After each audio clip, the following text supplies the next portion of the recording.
Facebook page খুলবো নাকি website বানাবো? চলুন সহজভাবে বুঝি। ফেসবুক পেজ খোলা খুব সহজ, ফ্রিতেই করা যায়।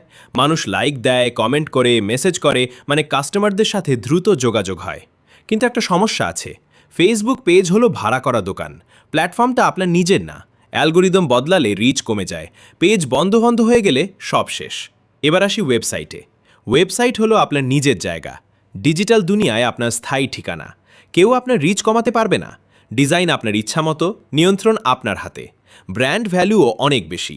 কাস্টমার যখন ওয়েবসাইট দেখে তারা ব্যবসাকে বেশি প্রফেশনাল মনে করে, বিশ্বাসের মাত্রা বেড়ে যায়। ফেসবুক পেজ হলো মার্কেটিং টুল, ওয়েবসাইট হলো মূল অফিস। স্মার্ট ব্যবসায়ীরা কি করে? দুটোই ব্যবহার করে। ফেসবুক দিয়ে মানুষ আনে, ওয়েবসাইট দিয়ে ব্যবসা সম্পন্ন করে।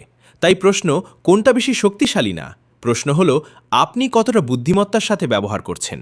আর যদি দুটো একসাথে ব্যবহার করেন তাহলেই আসল শক্তি। ডিজিটাল ব্যবসায় টিকে থাকতে হলে নিজের একটি স্থায়ী জায়গা থাকা জরুরি।